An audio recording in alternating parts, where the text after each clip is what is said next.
மதில் மேல் பூனையாக இருந்த தேமுதிக கட்சி கூட்டணியை இறுதி செய்துவிட்டதாக நம்பத்தகுந்த தகவல்கள் வெளியாகி இருக்கின்றன. அது குறித்து பார்க்கலாம். கடலூரில் பிரம்மாண்டமாக நடைபெற்ற தேமுதிக மாநாட்டிலேயே கூட்டணி அறிவிப்பை வெளியிடப் போவதாக அறிவித்த பிரேமலதா விஜயகாந்த் இதுவரை அது குறித்து வெளிப்படையாக எதையும் பேசவில்லை. கடந்த ஜனவரி 23ஆம் தேதி சென்னை மதுராந்தகத்தில் பிரதமர் மோடி தலைமையில் தேசிய ஜனநாயக கூட்டணியின் பொதுக்கூட்டம் பிரம்மாண்டமாக நடைபெற்றது.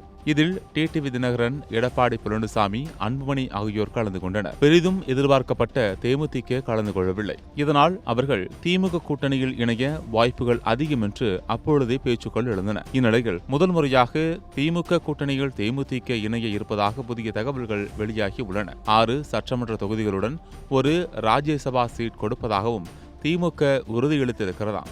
அத்துடன் விஜயபிரபாகரன் விருதுநகர் தொகுதியில் போட்டியிடுவதற்கும் திமுக தரப்பு பச்சை கொடி காட்டியிருக்கிறதாம்.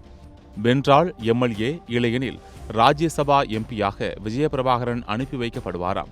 ஒருவேளை விஜயபிரபாகரன் வென்று எம்எல்ஏ ஆகிவிட்டால் பிரேமலதா அல்லது சுதீஷ் இருவரில் ஒருவர் ராஜ்யசபா எம்பியாக செல்வர் என்று தெரிகிறது. கடந்த நாடாளுமன்ற தேர்தலில் போட்டியிட்ட விஜயபிரபாகரன் குறைந்த வாக்குகள் வித்தியாசத்தில்தான் காங்கிரஸ் கட்சியின் மாணிக்கம் தாக்கூரிடம் தோல்வியை தழுவினார். தற்போது திமுக கூட்டணி ஆதரவும் சேரும்போது நிச்சயம் அவர் சட்டமன்ற தேர்தலில் ஜெயிப்பதற்கு வாய்ப்புகள் அதிகம் இருக்கின்றன.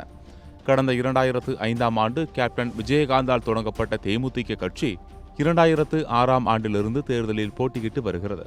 20 வருடங்களுக்கு மேல் களத்தில் இருந்தாலும் இதுவரை திமுகவுடன் கூட்டணி அமைத்ததில்லை.